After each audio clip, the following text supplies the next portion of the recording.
Hi everyone, we're back. We're live. I've changed into a shirt that's got beignets on it because it is still Maria appropriate, uh, uh, if not the bit we were doing earlier. But let me say it's a lot more comfortable. And Yeah. Maria's here.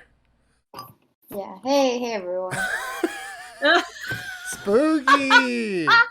Oh, And we're gonna sit down and interview Maria. So chat, you know the deal. Post in the chat if you got any comments or you got any questions you want Maria to answer for you. And other than that, Daisy, I think you know what time it is. do I do the honors? I mean, unless you want me to No. do it, I haven't done it in forever.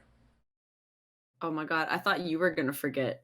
And I was No, like, oh, how dare I forget? you I'm the can do one who it. reminds. Okay, Do the honors. It's Maria, you fun. see, Why not? Maria, you talk to me and you talk to Daisy in chat. You see us, me and Daisy up here, but we are not the only two members of Folkwise. In fact, we have a whole team of intrepid, diligent, and spooky Folkwise interview sleuths who help us come up Oh with the my questions God. every week.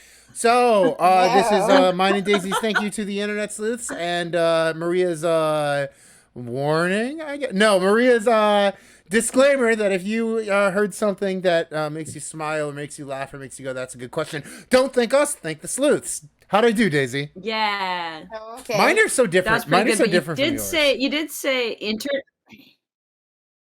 say internet sleuths I did? instead of interview sleuths, but I mean, Yeah. same difference.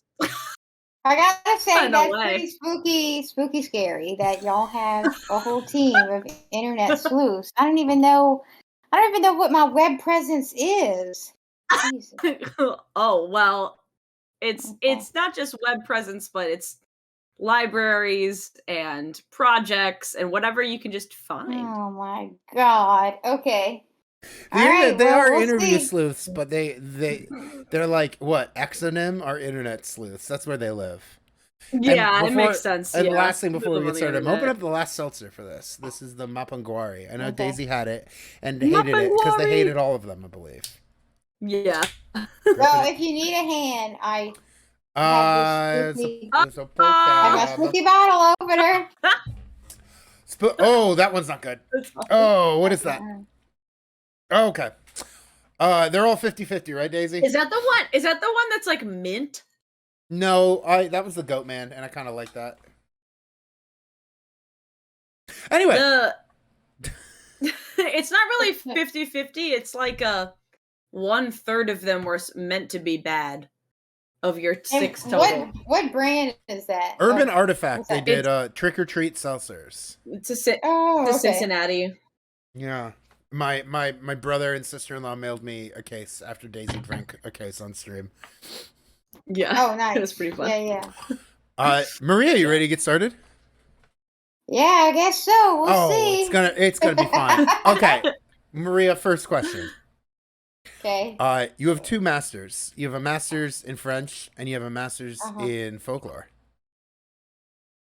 So I guess our Which question. one is my favorite? Masters or what? No, it was gonna be what was the moment that made you wanna like switch from French to folklore and change fields. Oh, okay. Yeah. Gosh. Well,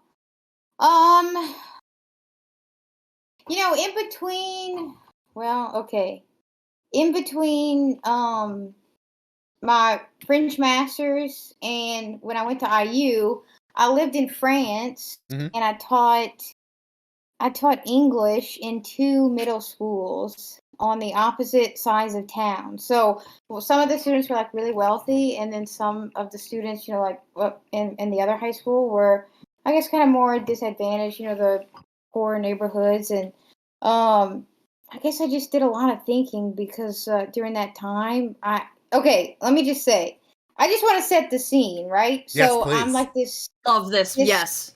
Yeah, I'm teaching English in France, and in France, when you're a part-time teacher, so I did like this. It was like an exchange kind of thing, like some kind of program between like the U.S. and the French embassies. And so like Americans can go teach English abroad, but other countries also had this agreement too. So I worked with a lot of British people and like Spanish, Italian, Germans, who also did the same thing as me. But in France, like they count the 35 hours a week, they count all of your prep time too. So you're only in the classroom if you're like in full time, maybe like, maybe like 12 to 15 hours, like in the classroom. And then Whoa. and then the rest of that, you're prepping. Yeah. And then, so I was part-time, so I worked 12 hours a week, but that included some of my prep too. So I only really had to show up, like a handful of hours a week. I only had like maybe it was like 4 or 5 times that I had to show up during the week, and the rest of it was prep. But I didn't really have to do a lot of prep because like I had did a lot of that before I came, and I was pretty good in French. So I mean, I wasn't like 100% fluent, but I was like, kind of close to it. So I didn't really have to do a lot of prep as like some of the other people did. So I just had a lot of time like to myself to like just kind of think. And I was actually telling Roz about this at AFS. Oh, wow. Yeah, it was a time that I just had to really like think about like what I wanted to do in life. Did I really want to be a French teacher when I got back? Because like the French masters, what I was going to do with that was probably teach, like to major in like French literature, linguistics, like anything with the French language, like what are you going to do with that? You can be like a translator, some kind of linguist, or like teach. And I was like, okay, maybe I'll do like the teaching route.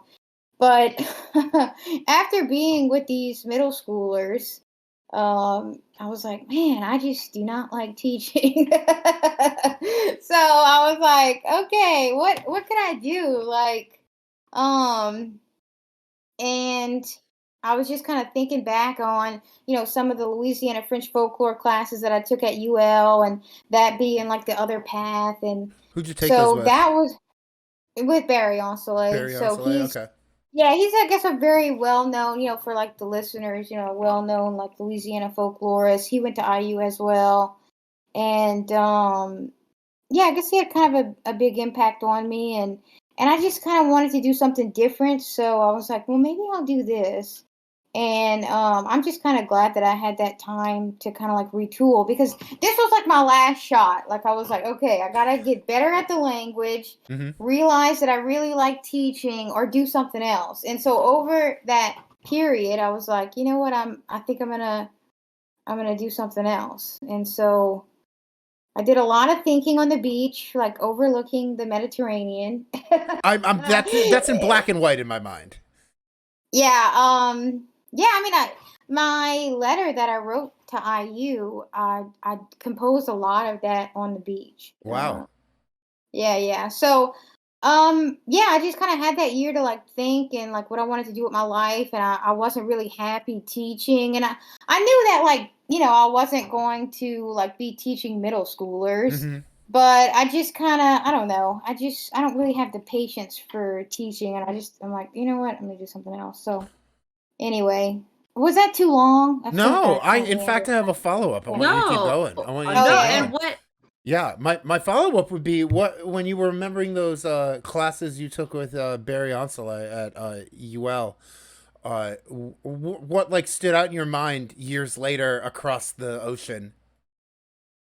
Well, I had just taken all of those classes. I had just graduated. Oh, it was months later. Yeah, okay. Yeah. So, I finished my degree at UL, and I was like, I'm either going to like continue on with French, or I'm going to do something else. Like when I left, and I'm like, I'm going to take this year off and, teach in French and like figure it out, So I had just done all of that work. I had just completed my, thesis on the games Mardi Gras, and, which was like a folklore-centered kind of thesis. That was like my first kind of entrance into folklore. And so, I had just done all of that. So I was really, because at UL I was studying Louisiana folklore, Acadian literature, so like all the French literature of the maritime provinces in Canada, and Louisiana literature and culture, and then comics. I did a lot with like Belgian and like French language comics. So I had all of that kind of in my head, and I was like, all right, which direction do I go? And I just chose folklore because I knew that I could do something where I had more options. Like, it wasn't just like I didn't want to be like a translator or anything like that because I thought it was kind of boring. It seems like an interesting work, but it just kind of like wasn't for me. So I was like, well, I might have more options, as a folklorist. So I decided to do that. I just applied to like a bunch of folklore schools, like departments in the U.S. And then I got into some, and then I chose IU. I think some of them thought that I was a a foreign student because my address was in France, and like my name is, I guess, just kind of weird to people who aren't from Louisiana. But yeah, so That's kind of funny. yeah.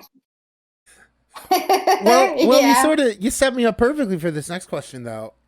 Speaking of Gaines Mardi Gras, but some people, a lot of people, especially outside Louisiana, associate Mardi Gras with New Orleans. But how is Mardi Gras different in rural versus urban spaces?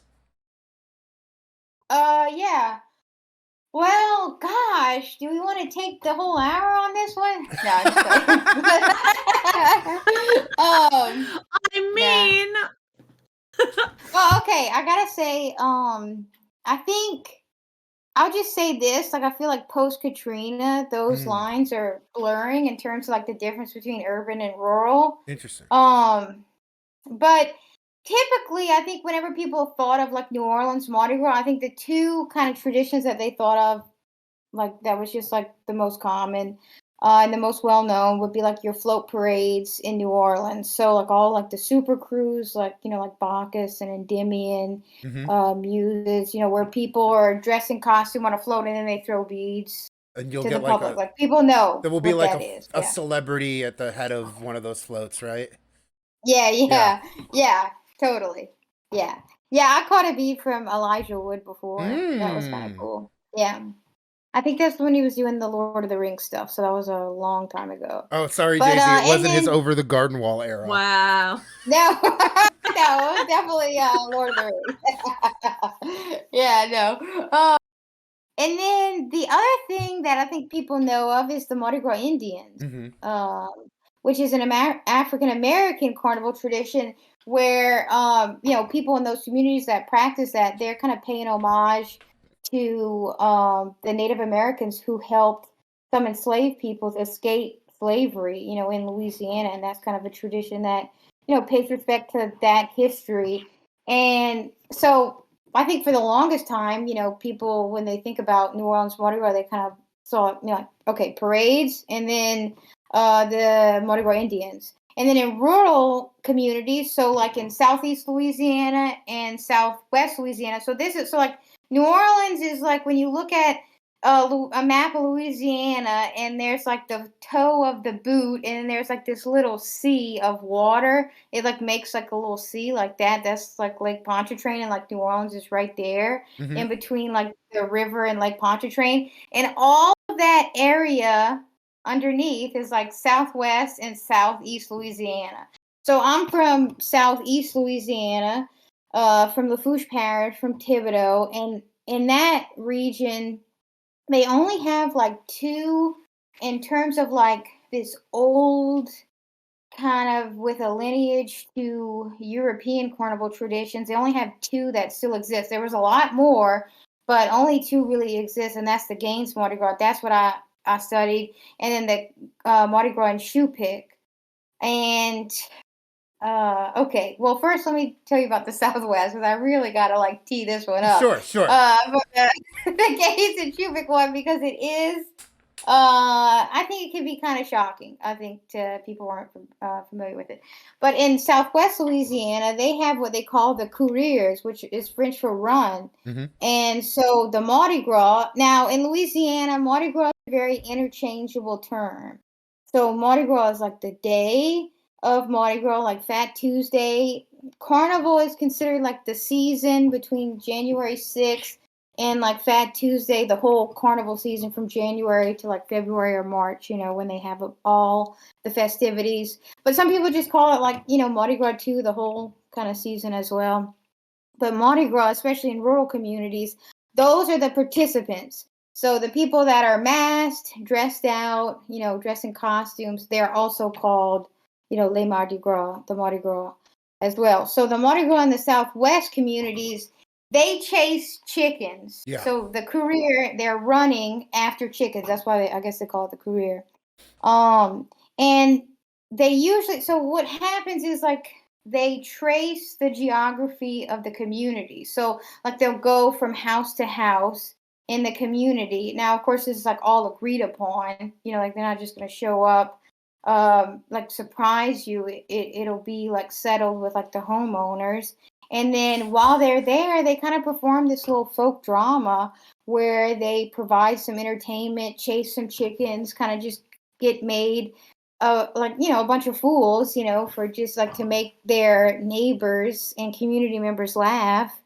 And what it is, it's just like a communal bonding, it's just, they go from house to house and they chase a chicken. And it was kind of symbolic of like, in the winter when times are tough, they would have to borrow ingredients for each other, And so at the end, it just depends on the community. But at the end, after they're, doing all the entertainment, chasing chickens from house to house, they usually share a meal together, which is a gumbo. And so, like, chicken is a very common ingredient in a gumbo. So, like, what they're doing is, like, going from house to house to get ingredients for the gumbo. Now, some communities do it, like, after the chase is over. Some people do it on a different day within carnival season. Like, if they chase on a Thursday or a Friday, then maybe they might do it on a Monday or Tuesday night, and they have another kind of gathering. So, that's Southwest Louisiana. In the Southeast, instead of chasing chickens, they chase children. So, yeah, I mean, I think I think it could be, just very odd. Mardi Gras, every single Mardi Gras tradition is a product of its place and its time, its environment. And if you take it out of that place and time, it can be very disturbing. And I think the games and the shoe pick Mardi Gras are, good examples of that. I mean, the chicken chases as well, in terms of like, they are actually chasing chickens. Like the kids are in on it. The chicken can't be in on it. Yeah. Yeah, exactly. So yeah, I mean the chickens run a lot faster than these Mardi Gras. And so oftentimes it's the Mardi Gras that are like really beat up and banged up after it. But I mean, ultimately the chickens get caught, and that is probably not a great feeling, So yeah, I mean, in terms of games, that's the Mardi Gras that I studied. I decided to study that because my uncle, my aunt, my dad's sister married a man from Gaines, and he is one of the longest running Mardi Gras. He, they call like masked out. So he ran the Mardi Gras for, gosh, over 20 years. Him and Mark Bro, he was one of the main guys that I interviewed. They masked out for a long time. Most people just do it maybe until they have kids or, just for a few years, but they did it, well until like their kids were grown, Nice. So because I had my Uncle Brad and my two cousins, Paul and Matt, they participated in it. I knew about it, kind of growing up, it was part of like Mardi Gras, so I actually, most people from Louisiana, well, maybe not most people, but I think a lot of people, they take Mardi Gras for granted because it's like just always there and it's like part of life. And it's not really something that is seen, like, it's like really cool. Some people really like Mardi Gras, but not everyone does, it's just like part of life in Louisiana. It can be, kind of ordinary, some people like they'll go and like travel and, like when I was an undergrad at UL, I got my master's there too, but I would always go to juggling conventions in Austin during Mardi Gras. I would never stay for Mardi Gras, and then I did this, and then I went away to Belgium. So after I graduated, I studied for a year in Belgium. This was after my bachelor's, and I met this guy. His name was Kevin, I think, and he was a storyteller from Acadie in Canada. Mm-hmm. And we would talk a lot about like, just culture and kind of like where we're from, and to be a part of like a French speaking community outside of France, there, like it's just I don't know, we kind of connected, because he was from a French speaking community in Canada, and my grandparents spoke French before they spoke English. Louisiana is a very like francophone place. And so we talked a lot about, our culture and where we're from. And then that's when I realized, like, oh, wait, like, we have something cool here in Louisiana. Yeah. So it's kind of one of those things where you have to, like, you have to leave in order to see it from an outsider's point of view and see, like, oh, wow, we have something, like, really cool there. So when I got back from Belgium, that's when I kind of decided to do that first master's in French and then have some of the focus. Like, I was really interested in comics. That's why I went to Belgium to study comics. But then I also was like, I'm also interested in like Louisiana culture and stuff too. So I had to do a project where we interviewed it was a Louisiana French folklore class, and we had to interview someone about a Louisiana cultural tradition. And I was like, I don't know what I'm going to do. I'm like, okay, I'll just interview like my uncle and his good friend Mark, and I'll just interview them about games. And I was just like, whatever, this will be cool. But in interviewing them, I just realized, like, like Mardi Gras is just so much more. Everyone thinks of it as like a party, and it really is like such an intimate and like communal event that means so much more than the actual like carnival-esque atmosphere and like just kind of going crazy. It's very structured and organized. It's like this organized chaos. And so there's a lot underneath that I found, was really interesting. And also just like the meaning that people got from it. I was just like blown away. And I was like, whoa, like this is like really cool. I mean, I grew up with like, mostly like parades and stuff. Like that was the Mardi Gras that I knew, just like the float parades where they throw stuff. And, my mom was a Mardi Gras queen. And so, that was kind of cool. Hell yeah. So it was always a part of my life, but I never realized how special it was. And so I think it was like a mix of like going to Belgium and like having that experience of like, whoa, yeah, I'm actually like from a cool place. And then coming back and like taking those classes and like interviewing the people who were part of the Games Mardi Gras. And that's when I decided to change my topic of my thesis to the Games Mardi Gras. But anyway, I guess. Oh wait, hold on. I didn't even answer your question. No, I think you did. But I think you did. I think you did. I think you answered it even more than what we asked. Yeah. Okay. Cool. Well, You like build. Unless you're trying to put a capstone on it right now, then by all means. Yeah. It's a capstone. Well, yeah. I just always feel like I have to provide a lot of context for it, because it is something. It just like needs a lot of context, and like one time I didn't, and it was like a total disaster, and someone got mad at me at a conference, but but it was a lesson learned. But anyway, yeah, so I think just to answer your question, just like really short, I think a lot of kind of like the parade style carnivals, they're not as intimate, because a lot of this is like strangers on the street that you're like throwing beads to. Like, people along the way and you like bomb them with beads, Mm-hmm. but you don't know everyone along the route. And in these more rural communities, like you literally know everyone. Like the Mardi Gras know almost every single person that's on the street, like awaiting the Mardi Gras. So it's definitely more intimate. I think. Oh, sorry. Oh, I just choked. Hydrate, please. Yeah. Okay. Ever since I got COVID, my voice just doesn't have the stamina anymore. All right, I'm calling. She's back, folks. Just those lingering COVID effects. I just feel like me, I'm really loud. I can just like talk forever and not have any issues, but ever since I got COVID, I gotta drink a lot of water.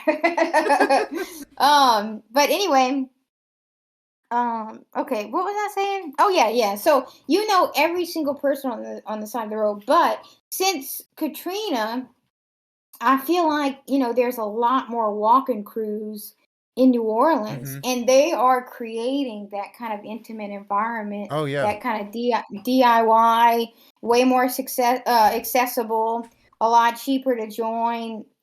That's very similar to a lot of these rural, small community Mardi Gras. So I do think that the lines are blurring since, Katrina happened, and Mardi Gras is definitely changing. It's a lot more interesting, and a lot more people can play, whereas I mean, it used to be mostly, kind of for the elite. We could talk about that more, but anyway, what other questions do y'all have? I don't want to just like talk the whole Daisy, time, just back me up here. Amazing answer. Incredible Yeah. answer.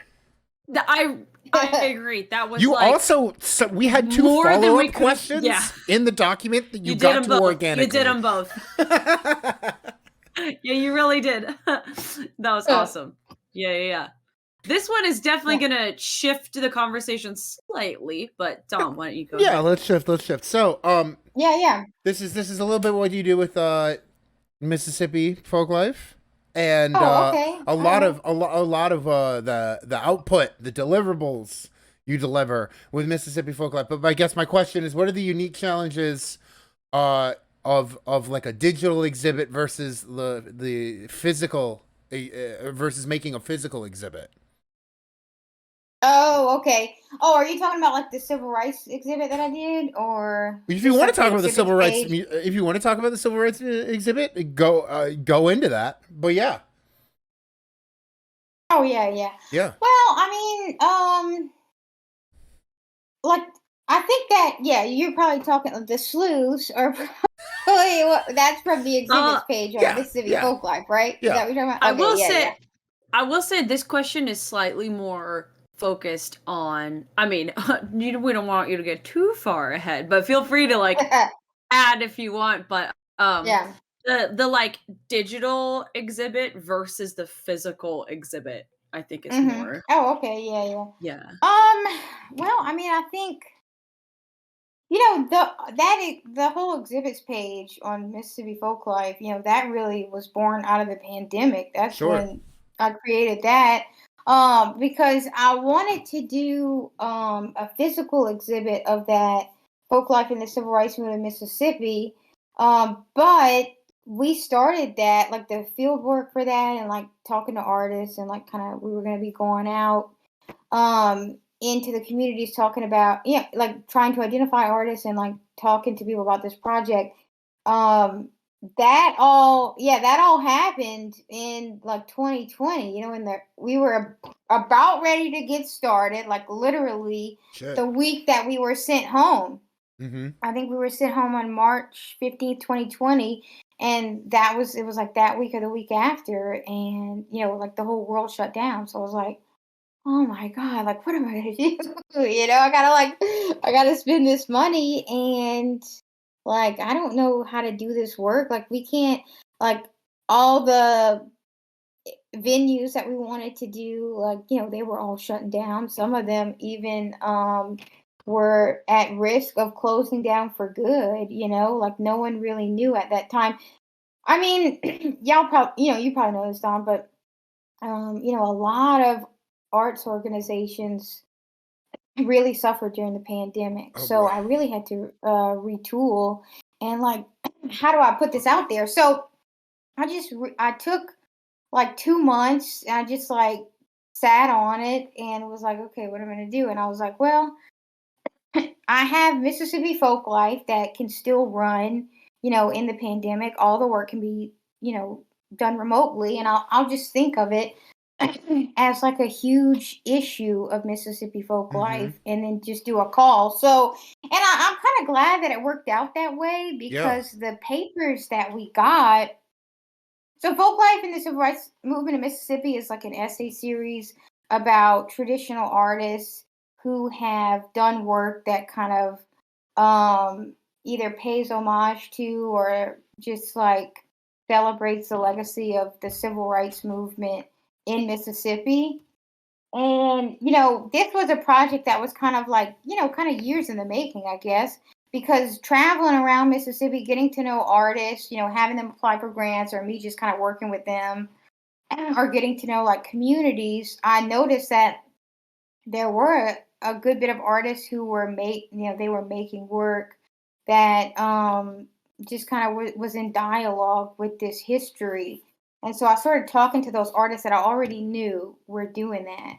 I was like, what do you think about like doing a project like this? Would you be interested? And they were. And then I started talking to like organizations who, were connected to like that legacy as well, or like they had done some programming like that.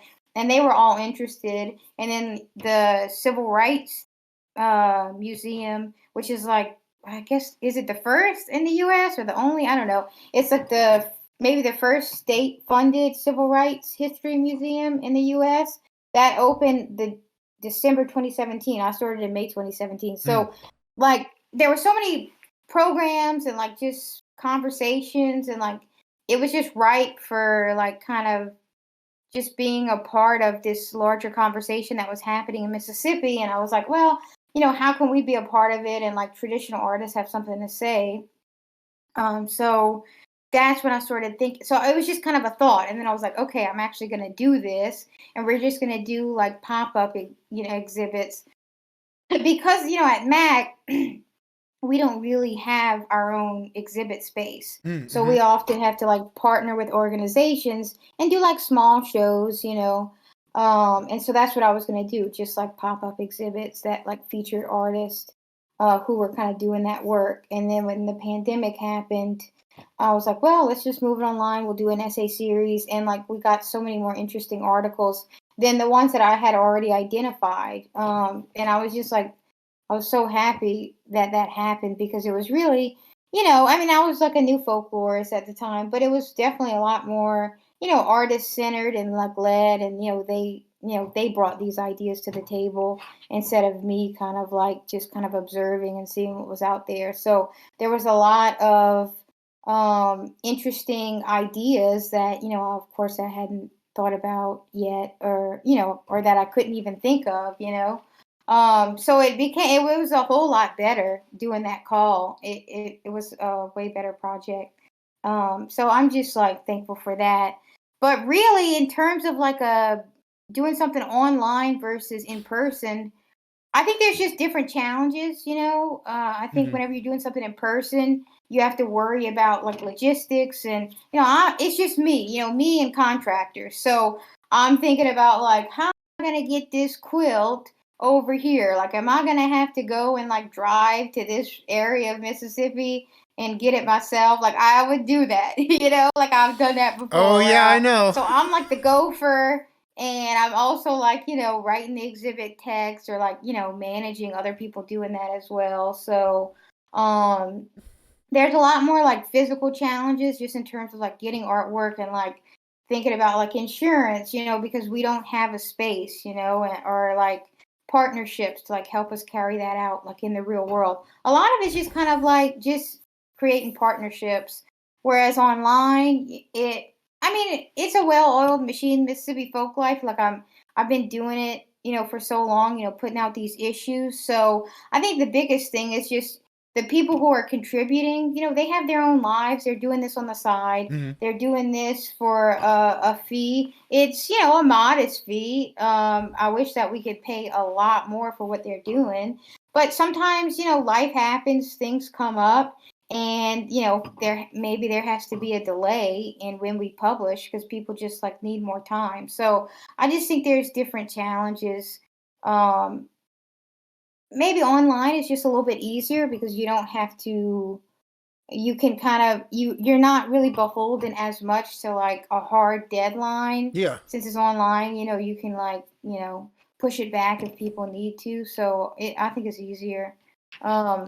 Yeah, I don't know. Does that kind of answer the question? It does. It does. Can I ask a follow up?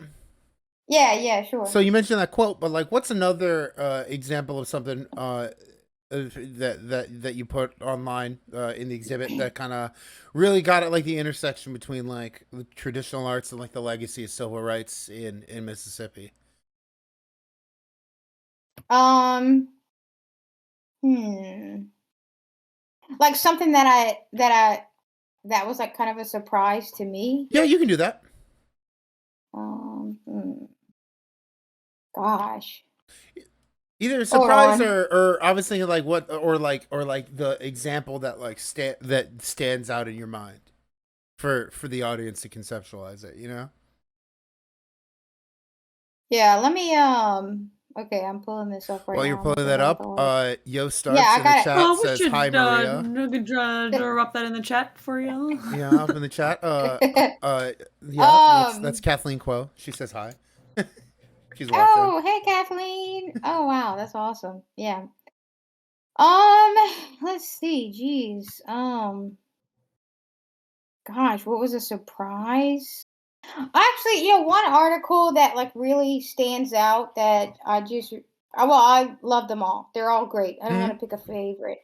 But one that I just really, really enjoyed, I think that did a great job of this was Dr. Constance Bailey's article, Keeping the Civil Rights Movement Alive, Black Spring Break. Mm. She tied in Black Spring Break on the coast, so it's an annual celebration, just a celebration of Black joy. Hmm. And she tied that to the beach wade-ins in the from the Oh. 60s.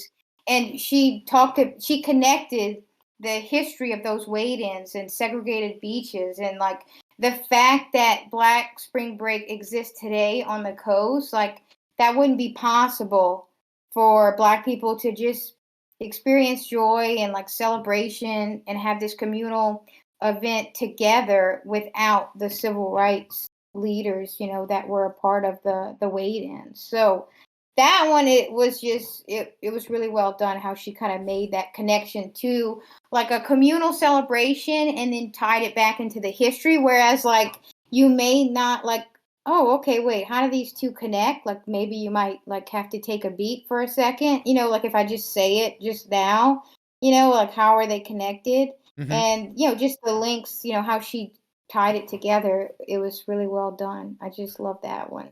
Maria, that was absolutely Yeah. the kind of answer I was looking for. Oh, okay. Nailed it. Oh, nice. Nailed it. You want to move on to some? Nailed it. That's good. You want to move on to some fun questions? Oh, fun Fun questions. questions. Yeah, Let's do it. totally. All right, Maria, Okay. you are the Yeah, you yeah. are These are good. you These are are good. you are the thrifting god. What are your tips on going thrifting? Whoa. Dang. Okay. Well, I gotta say, and I was telling this, I think I was telling this to Matilda at AFS, but Oh, nice. Jackson actually has so many good thrift stores and like pop-up thrift shops. Hell So yeah. I don't know, like, so they have this thing. Actually, I just went to it. It was called like Pizza Vintage, and they have this really cool like pop-up. They're actually my neighbors. Okay, they live in the same apartment complex as me, Hell yeah. and they make this awesome pizza. And I think it started from that, where they're like, let's have pizza, and we'll have the Poppy's Pizza people come and make pizza, and then we'll just have a bunch of like vintage clothes for sale, because there's a lot of like people who do like just pop-ups, and they have their like tents and all their stuff, and they just have really, really good taste. Like they're all really good curators of like vintage finds, and um they just have a lot of things like that in Jackson. They also have like a really good store called Silly Billy's, and this guy, I think he gets like people from like different states who like shop on Instagram, Mm-hmm. So I don't know if I have any tips, but like, Move to geez, Jackson. they're just like, well, yeah, I don't know. But I just am in a place where like it just has a really good like thrift scene. So I've been able to find a lot of cool stuff. I'm Mm-hmm. sure, other cities have this as well, but honestly, I mean, I think with thrifting, you just have to like it's really a marathon, not a sprint. I mean, sometimes you just have to dig through a lot before you find something that's like really cool. And I just have a high tolerance for like looking through clothes, I guess, Ooh, because that I is a know good like tip. Develop a tolerance. my girlfriend Callie is not like that in any way. And we went to that Pizza Vintage thing, and she was like, "I'm so done. I'm overwhelmed. I don't want to do this anymore." And I was like, well, I still got a lot left in me. So I'm like, so she like held my Oh my God! purse and my clothes for me. But Someone in chat found the yeah. Instagram you're talking about. That's awesome. Hell yeah, Oh, Silly yeah. Billies. Yeah, Silly Billies is awesome. This guy, he also has like really good taste, and I think he goes like all over, not just Mississippi, but like other states as well, and just like finds some really great pieces. I've gotten a lot of stuff from him. Yeah.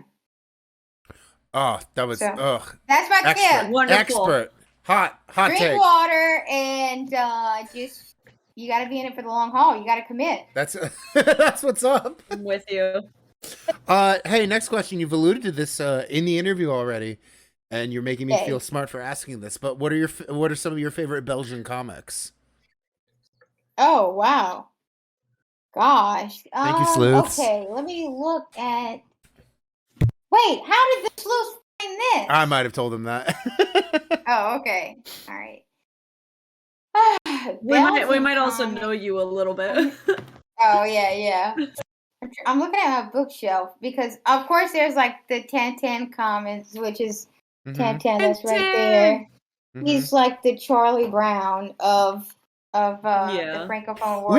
We posted a 1010 meme during AFS. Did you see that? Oh no, I didn't. It was the what an AFS, huh? Captain, it's Wednesday. That one, there's 1010 can be a little offensive, so I say that I don't know if he's like my favorite, but like one of the first ones that I got into. Franquin is another good one. He's kind of like Hergé. He's another comics creator, and he did this series called Gaston Lagaffe. Like he's always like just like totally messing up, Maybe he's kind of more like, I don't know what's the American equivalent of him. Like, is he a dumbass? Is that what you're saying? Yeah, he's just like always like Lil Abner or what? Jeez, I don't know. Oh, okay. He's more but, of a he's not dumb, he's more just naive. Yeah. Yeah. Gaston is just like any way he can, he's like kind of. Wait, I'm just trying to think of like I don't know what's an American equivalent, just because I don't know. I don't know a lot of like American comics of like that realm. Yeah. But anyway, that one is just kind of fun. But also, I think the comics that I'm interested in now, they're not Belgian. Well, there's a lot of French. My bookshelf is right there, so I'm like scanning my bookshelf. But Maria, I'm reading a French comic right now, actually. Oh, okay. Wait, what are you reading? I'm finally getting into Mobius. Oh, yeah. Cool. Oh, that's nice. I know. Took me long enough. Yeah. There's a lot of really great French comics that they actually write a lot about American pop culture and American vernacular music. Oh, sure. Oh, and they did one of Alan Lomax. Now, there's Whoa! I got this when I lived in France. Oh, say it so Daisy can post it in chat.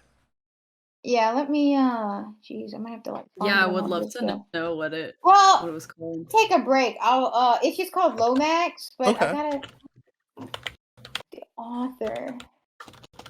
Wait, go on break, I'll find it on a bookshelf. But really the comics that I'm really interested in now are just kind of like boutique, small press comics. Cool. In Canada and America. There's just a lot. And well, actually a lot of those comics publishers are publishing really cool French comics and some Belgian. They're doing that in translation, and that's how I'm getting them here because they're just way too expensive. You would like buy them in French, so it's just way easier to read them in translation. Oh, whoa, Skelly, sorry. Skelly, watch yourself. Watch your personal space. I posted it in our text. I posted a link in our text channel. Is this it? On Discord, Maria? I posted it in Stream Mods. Let me look. Is that it? Because if this looks like it. Yeah, that. Okay, wait. Let's see. Lomax Collectors. France. Oh wait, hold on. Let me. I think this looks like it. Is it? Let me just double check because God, I don't want to accidentally click out and like I just feel like I'm gonna do something weird. No, So I'm you're doing good. this on Oh, you're good. Okay. Looks like Dom has to hydrate. Starp says. On it. I don't know if that happened, but I just did. I.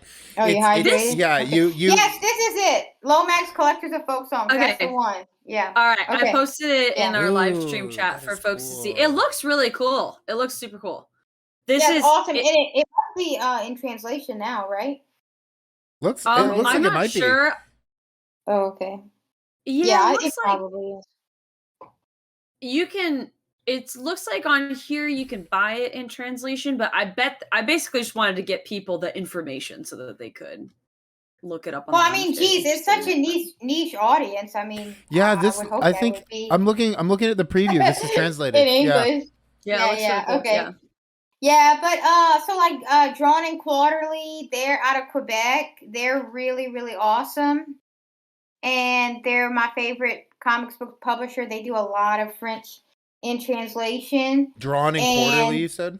Yeah, Drawn and Quarterly, they're awesome. Everything they put out is like really good. You know, they're like a Criterion collection but of comics. And Fantagraphics in Seattle, they are the bomb. Okay, I went to Fantagraphics. This was right before the pandemic in 2019 when I went visit Becca, and I was talking to the guy. I was the only one in the shop, and they sell all their stuff online though, and they have a small shop, and that's kind of like where they're based in Seattle. And I was talking to the guy, and he was like, "What do you do?" I was like, "Oh, I'm a folklorist. I work in Mississippi, you know." And I was telling him what I was doing, and he was like, "Oh, that's really cool. One of my good friends is she like started the Kohler Foundation, you know, like where they preserve all of those art environment spaces, you know what I'm talking about?" Yeah. And they had done well, I think they they had worked on something in Mississippi. My predecessor, Jen Jameson, I think she had worked with them, and so we were talking about that. But like this guy from Fantagraphics kind of knew a little bit about like folklore, and I was like, oh, you know, and he's like, I don't know, like if you're into like, you know, graphic novels, I guess it's like the American term, you know, for like these kind of small press comics, like, you know, Fantagraphics and Drawn and Quarter, like they're like the two best. I think Fantagraphics do Usagi Yojimbo, right? Yeah, Okay. And then they actually do all of the like Peanuts, the reissue. Oh, no way. They do a lot of classics, but what they do that's really interesting is, you know, they do a lot of like art, you know, graphic novels, like just really weird stuff. But you know, just like cool things. But yeah, so that I'm just like looking at my bookshelf. But did they do Hip Hop Family Tree? Was that them? Yes, they do. I loved Hip Hop Family Tree. Yeah, I loved him too. And then Maria, do you know about X-Men Grand Design? No, I don't know about that. The Hip Hop Family Tree people did Hip Hop Family Tree, but for X-Men. Oh yeah, that guy. Yeah. It was the same same like premise, like the narrative worked the same, but it was like the genealogies of the X-Men. Oh, that's it was so much fun. Yeah, because that guy, the Ed Piskor, illustrator, whatever. He does a lot of the kind of superhero comics. He's kind of in that world, I think, right? Yeah. He also did Feast of the Seven Fishes, which no way. Yeah, the Feast, because that Amazon movie, that Amazon original Feast of the Seven Fishes with like a bunch of every Italian you'd recognize. That was he illustrated that original comic. Oh, I'm gonna have to write that down. Oh, it's so good. It's so good. Okay, ever since you gave that talk about Feast of the Seven Fishes, in Brandon's class, and I was like, I wish this was my family.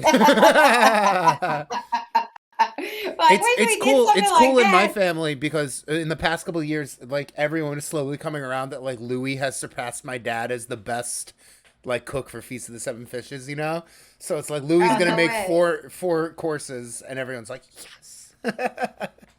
That's cool. Yeah. I kind of wish we had something like that in Louisiana. We could totally do. I mean, we have enough seafood. Yeah, you could do just Christmas Eve. Start doing it. Like a Cajun Feast of the Seven Fishes. Wouldn't it be hysterical? Daisy, I think you got to ask this next one because she queued you up perfectly for it. Yeah. I was gonna say we've got like 2 more funsy questions, and then we have a game to Yeah. play. Oh, So okay. the All right, all right. the question from me, we've already kind of talked about it a little bit. What's the best movie in the Criterion collection? Oh, what's the best movie? Jeez. Because we always make fun of Daisy for saying like Daisy's only seen the Criterion collection and no other I've only movies. seen the Criterion collection. Film studies minor over here. Cool. Wow. I could name a couple French movies in the Criterion collection I like, if that would help. Yeah. Okay. Yeah. Have you seen Cleo from 5 to 7? Man, I gotta say I haven't seen it, but I really want to watch it because It's by Agnes Varda. Yeah, she's awesome. Discord movie night. Yeah, I want to watch it. We should watch it. That'd be fun. Yeah. There's so many like Jean-Luc Godard films, but Truffaut. Oh yeah. Yeah, I have Breathless on Criterion. I have the 400 Blows box set on Criterion. You know what is a really good, because okay, I feel terrible saying this because it's the Halloween episode and I'm going to bring up a Christmas movie. It's November. It's November. The radio stations have changed. It's November. Skelly, look away. Look away, Skelly. Oh, I know. Earmuff, Skelly. But I love this movie by Arnaud Desplechin, and it's called A Christmas Tale, A Conte de Noël, and it really plays with like the whole like dysfunctional family genre of Christmas movies. You know, like someone always has a secret. There's there's always like some kind of like gay relative who like comes out or like has a hard time with that, and it's my favorite Christmas movie. It's really good. It's on the Criterion. I love that one. That one is just coming up to mind right now, just because like I guess it's like Christmas time. That's soon. Great. Yeah, we just talked Feast of the Seven Fishes. Yeah.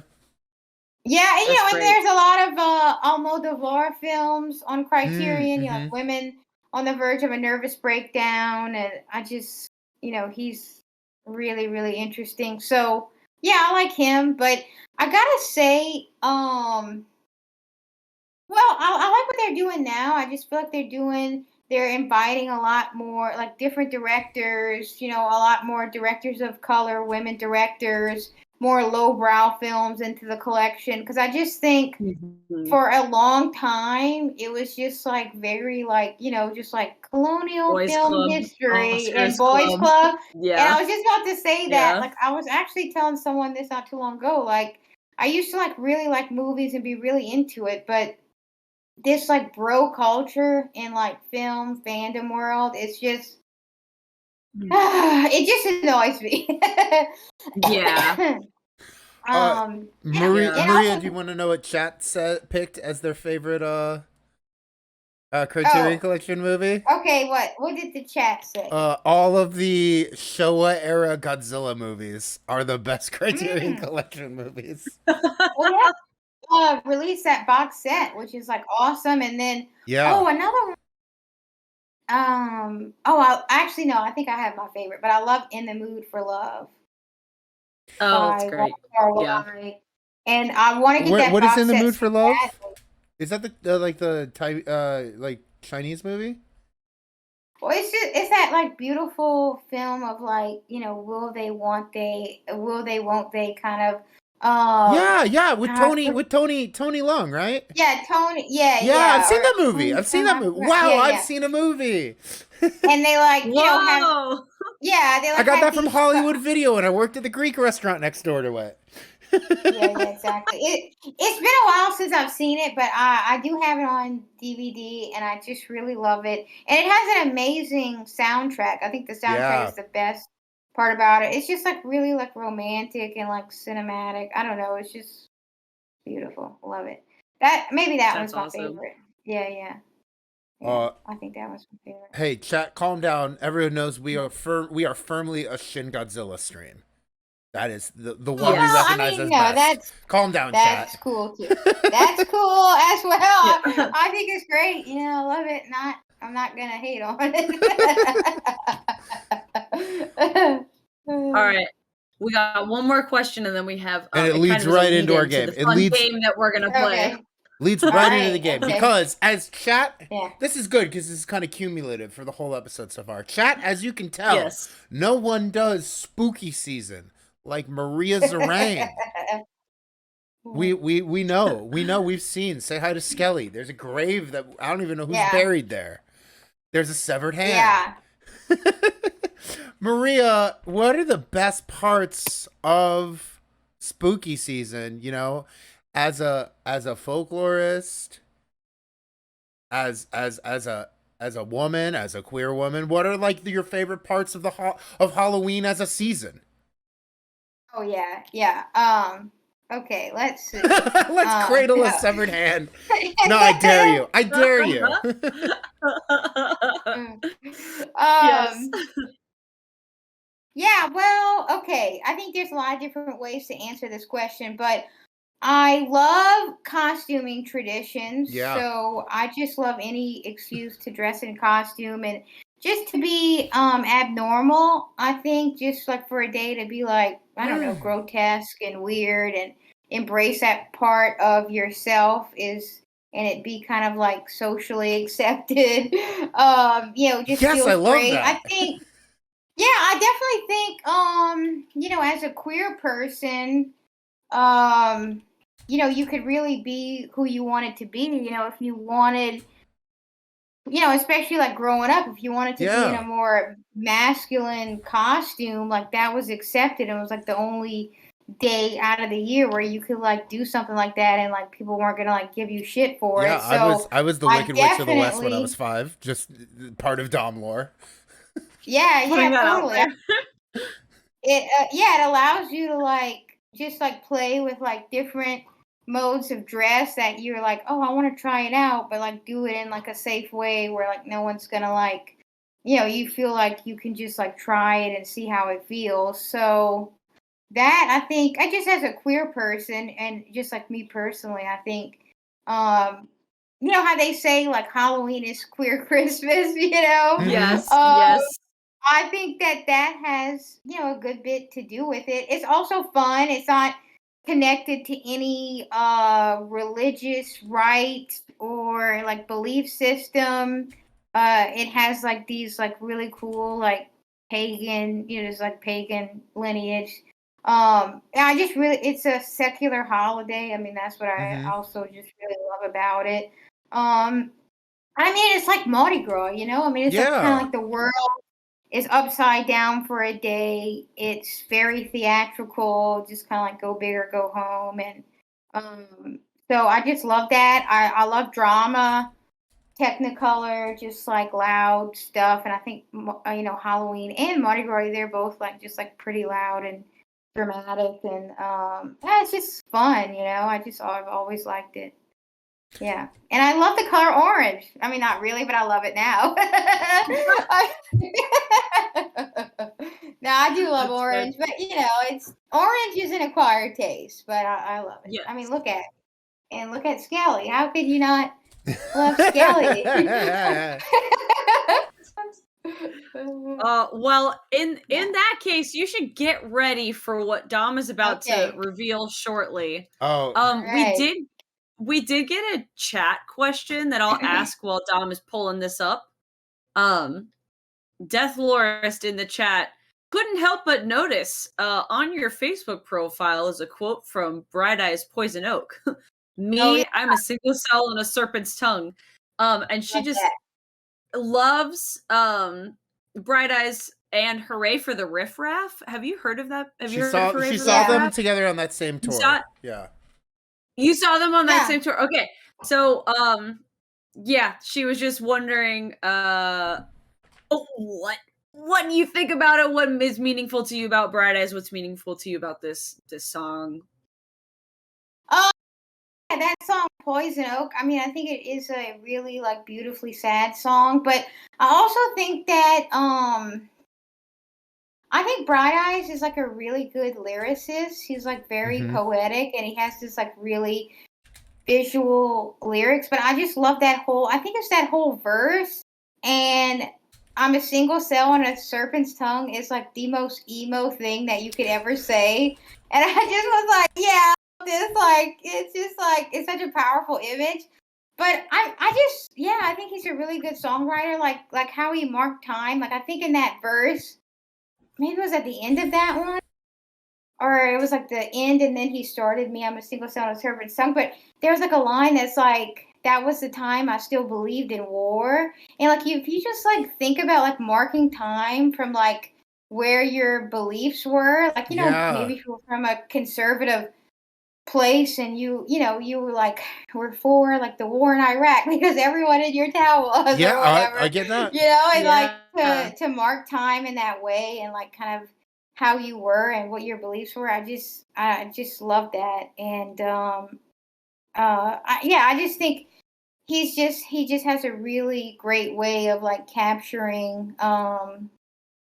it's just like everyday life, longing, sadness, like just being an outsider and an outcast and kind of like how you deal with that. I guess that kind of resonated with me. But also, I mean, just from a literary sense, he's just so good. So, and I love how emo it sounds. It's just so over the top, it's just like really dramatic in like the best way, So, yeah, I love people recognize that. Man, okay. Well, speaking of over the top. Right. Speaking of over the top, if you haven't clicked watch stream again, you may want to. Yeah, all right. You may want to because it will reveal the game that we are about to play together. Ask the question, Daisy. Maria, all right. Tier list before? Okay, tier list? No, I haven't heard of it. Great. Is that what you asked? It kind of cut out. Yeah, that is what it's a tier list. Yes. Great. So for those of you who don't know, Maria, a tier list is something that comes from fighting games. It's a way to rank characters based on different stats from S to D, S being superior, D being trash, the worst. Leave it. But on the internet and more popularly today, it's become a kind of tool to rank things of everyday life, which is what we love on this channel because we're folklorists. So we have designed a tier list especially for you to rank the best classic Halloween decorations. And I did not know you were going to come through with the tableau when we made this. With the tableau, yeah. With the tableau. That's a true faux word. On a scale from F to D, Dom will clarify what the images are. No, I can't clarify when Maria is clapping with a severed hand. On a severed hand. Yeah.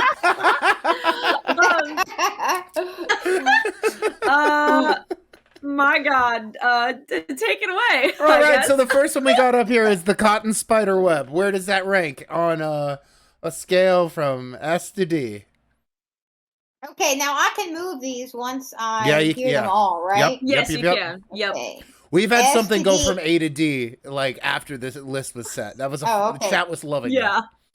Oh, okay. So S is the highest. S right? is a grade above 100%. Picture that. Okay. S is like superior class. Oh, okay. Superior and then outperformed. Yeah. Okay. Mm-hmm. Let's put spiderwebs as C just for now. Okay. I like spiderwebs. This next one is like the enter if you dare sign. God. Enter if you dare. That one's good. Can I put that as the same level? Can I do a C as well? Yeah, but they go horizontally and vertically. So you tell me what's top of C, what's bottom of C. You know what I mean? Okay, let's do the spiderwebs first, and then enter if you dare. Got it. Second. Yeah. Next up, jack-o'-lantern. All right, let's put that as an A. Okay, strongly an A. Yeah. Okay. And then behind that, we've got carved turnips. Whoa. The old school jack-o'-lantern. Oh, okay, that's not bad. Let's put that in B for now. Okay. We got that in B. Next, we've got like the witch's legs coming out of the bush. Oh yeah, I love that. Okay. Let's put that in We got A. one of those. Let's do A, but after the jack-o'-lantern. After jack-o'-lanterns. Okay. Next up are like lawn speakers to do like spooky ambient music or like scary sounds when you approach a house. Okay, let's do D because that's kind of annoying. You know what I Yes. Oh, Starbucks in chat saw a witch's leg sticking out of a car trunk today. Oh wait! Oh, I love That's that. a I good love one. when people decorate their cars. Me too. Yeah, I love a trunk. I like a trunk or treat. Yeah. Next up, we have a window cling. Oh, okay. I like window clings, but geez, they're so annoying to get off if you leave them up for the whole Halloween season. Sleuth Caroline made sure to mention that her parents' house still had the window cling up when they sold it from when she was like, oh my god, yeah. Yes. Let's put that. Let's do D. After bottom of D. Bottom of D. Bottom of D. No. Yeah, bottom of D. What do we do? I want to know why they're so bad. Because they're impossible to get off. Yeah, because they stain the window. Okay. Yeah, I mean, if you leave them up for the whole Halloween season, like if you start decorating in September, even August, I mean, you're never gonna get that off. Oh my gosh. Kathleen says my favorite decor is still Maria's Stranger Things wall with the lights. Oh, and yeah, the barb that's signs. And the missing barb person signs. barb signs. Yeah. Yes. That's really good. That's really good. What a great party. Yeah, One of my all-time favorite parties. Yeah, me too. And I showed up after the Goonies. I got there in the middle of Oh my was gosh. ET? It was the Goonies first, then ET? That's awesome. Gosh, I don't remember the order, but yeah, we did ET, the Goonies, and the Thing. Yeah, I remember showing up. Awesome. I remember maybe I missed the first one, but I remember being very excited when the Thing came on. I think that was the last one. Yeah, I definitely was. Next up, we've got that fucking 12-foot tall Home Depot skeleton. Oh, I love that. Let's put that in F. Yes. Did you know they built that for Ice and FireCon this year? Oh, really? Yeah, it's like it was the closest we one. could get to the White Walkers. We did a 12-foot tall skeleton. Wow. Yeah, I love those. I would totally buy one if I had the space to store it. That's true. That's true. Yeah. And last, the classic, the trash bag ghost. Oh God. Okay. Let's see. What are the two that I have in D? The clings and what was that other one? Lawn speakers. Oh yeah, I know that will stay. Oh, Okay, let's move. Maria, before chat needs you to know, did you know there's now a 10-foot tall werewolf? Oh, I love werewolves. Oh gosh, what is that? Lowe's, Home Depot? Tell me where to get this. Yeah, where do you get that? Death Lords, look at chat. Where do you get that? Yeah, tell us, chat. Mods? Okay, the lawn trash bags. Man, let's move. Okay, this is going to be a lot of work, but let's put the spider webs into the second position in B. Okay. And then we're going to put the gel clings in the second position of C. Ooh. Oh, okay, then, raising up a little. If you even do what I think you're going to do. And then the trash bags in the first position of D. Okay. Oh my god. Like okay, I thought you were going to put a third position in B and do a normal distribution. Distribution. That's wonderful. This is still pretty good. This is so good. This is so good because it leaves our Skelly's 12-foot tall cousin on an island by itself. Oh yeah, it's Home Depot. Home Depot. It's a 9.5 foot tall animated werewolf. It's Home Depot. Oh, I love that. To soon be accompanied right next to the skeleton is obviously going to be the 9.5 foot tall animated immortal werewolf. Yeah, exactly. It says animated immortal werewolf Halloween animatronic, and then a big number. Oh, he looks cool. Pull that up there. Oh, he looks cool. Looks so good. Wow. He like moves He moved? Yeah. That's good. He moved? Yeah, watch this. Watch Creepy this. music playing. That's not the wind Oh my God! howling through the darkness. Wow, It's I man's love worst that. friend. And during a full moon, Wow. this massive mongrel Oh has my gone God. fully mad.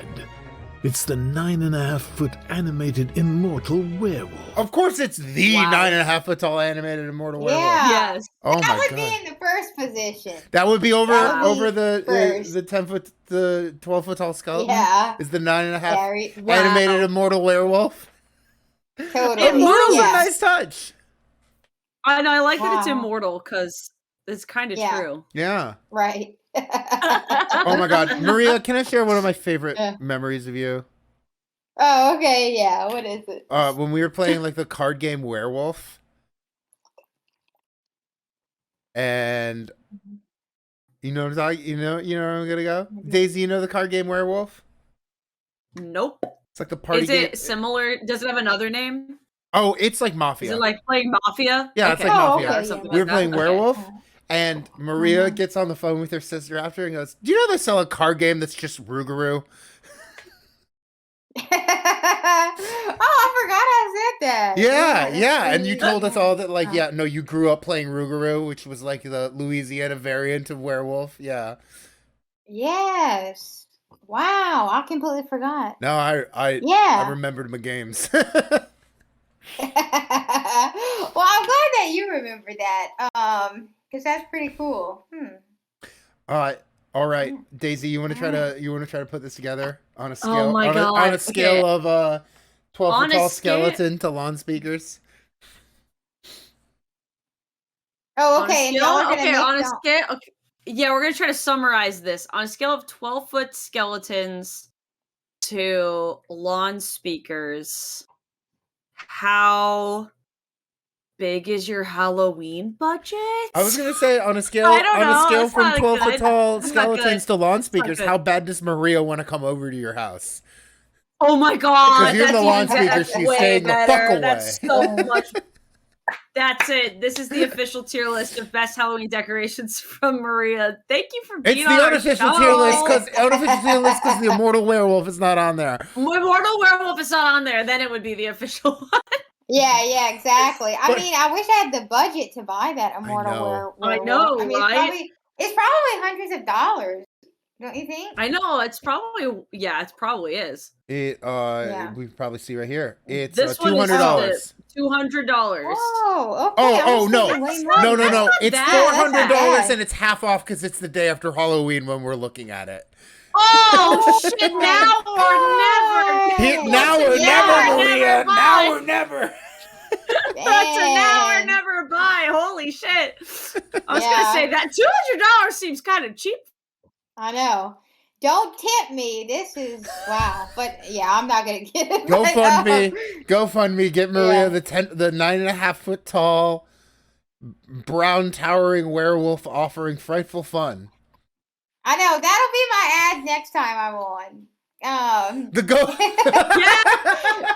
We'll have you back, Crowdsourcing. Maria. We will have you back on like a non Tuesday or something, just to We'll run an even- ad to crowdfund your werewolf. Oh my Yeah, god, that would be exactly. so That'll funny. be so good. Yes, please buy me this werewolf that is 10 feet tall. Yeah. That would be awesome. 9 feet Well, 6 inches. Christmas- Wow. Christmas is Yeah. just around the corner. I'll say Yes, that. Lent is just around Right the here. corner, and the Rougarou is hungry. Mm, yeah. All right. Maria, where where can people find you? Where how should people look out for you? Et cetera, okay. et cetera. Let's see. I have Mississippi Folk Life. I have that journal. You can find me at mississippifolklife.org. Oh god, my Louisiana accent was coming out strong on that one. Good. And my personal Instagram is like at Zeringue like meringue, because that's what I have to tell people here in Mississippi, because they're like, what the hell is that? Yo, I don't know. Hot take. That's what I had to tell Daisy to spell your name when they put Oh, together yeah, like the okay. schedule. Yeah. This is how I know I'm like the only Zeringue in But I'm Mississippi. from California, and I feel like I get a pass because I'm from California, and it's different out there. We don't. French is not the common tongue. Yeah. It's Spanish. Yeah. Well, it's the same. It's the same in Mississippi. But I was at the bookstore, Square Books in Oxford, and I was checking out, and the lady that was ringing up my book, she was like, "Oh, Maria Zeringue like meringue," and I was like, "Wait a minute."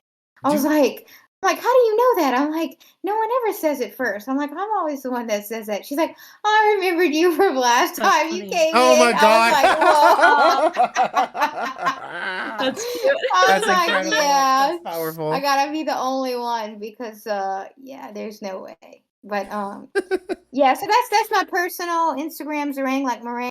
That's where you can find me. That's where I have the biggest web presence. I don't post a lot, but I'm there. What about Mississippi Folk Life? That's a pretty big web presence. Yeah, and Mississippi Folk Life. Yeah, that's kind of my professional realm, the realm of light for me, the realm of dark. If you want to talk about Folkwise Bayonetta, is the realm of chaos. Yeah, and Folkwise is the realm of chaos. I'm happy about that. Yeah. All right, everyone in chat, you know what to do. Thank Maria for coming on. Drop those ladders for Maria. If you don't have ladders, give her a hearty GG. If you want to spam ladders in the chat right now, subscribe right now to do so. Oh, we got some bits from Maria too. Thank you. Wow, chat is feeling very generous. What's bits? It's like getting a tip. Oh, you got tips. Okay. Well, we got tips for having you. We got tips for having you because people love you. Oh, awesome. Oh, well, okay. I'm glad to have contributed. Thank you. Oh, cool. Well, this has really been a lot of fun. I've really enjoyed myself. So, it's so good having you on and laughing hysterically. Dom, Daisy, and the team of internet sleuths. Yeah. Yes. Awesome. Cool. Well, this is your natural out. If you would like to leave, you totally can. We're probably going to play another half-hour Bayonetta. So you're welcome to stay for that, too.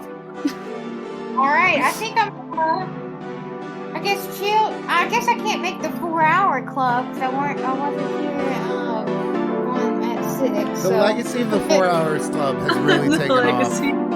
It's taken off in a way I did not expect. Yeah, Daisy just made that on a week where we had like not a lot of ads, and people were like, off. People were like, "Wait a minute, that's a thing that's happened," and I was like, "Well, it wasn't until it was." It wasn't until they started to stay. What a good way to describe the stream. That's the thing that happened. I mean, it wasn't until it was. Yeah, that's awesome. Yeah, next time I'm on, I'll shoot for the 4-hour club. Oh, hell yeah. Oh yeah. And Maria is going to actively campaign for the Wisey Awards, she said. Yeah. Oh, yes, I'm serious. I mean, look at this. We should do that. Yeah, seriously. This is above and beyond Pumpkin Zone. Team, look at this. This is a skeleton and shooting out lasers. Look at that. I got another one. You cannot get any better than that. Frankenstein joined as well. Look at this. So good. Come on. Okay, this is my campaign. Go for me, please. Yeah. Maria, I'll send you like the link. Awesome. I'll send you the link from the last Wisey Awards or something. But they're first week of February. Voting starts in January, right, Daisy? Yeah, voting starts in January, but Maria has already started campaigning.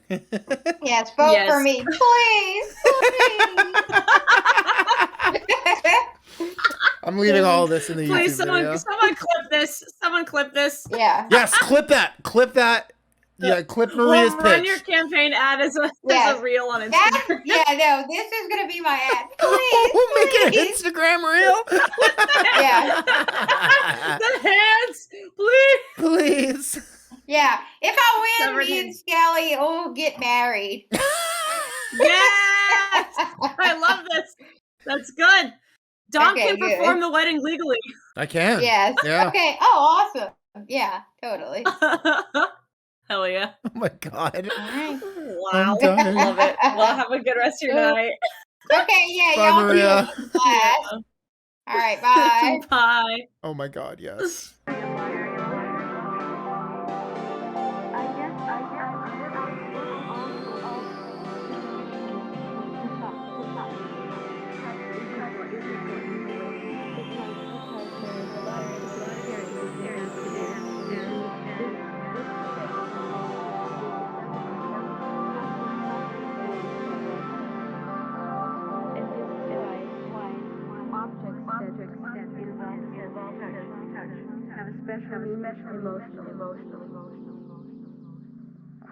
Quilts have had meaning on many levels.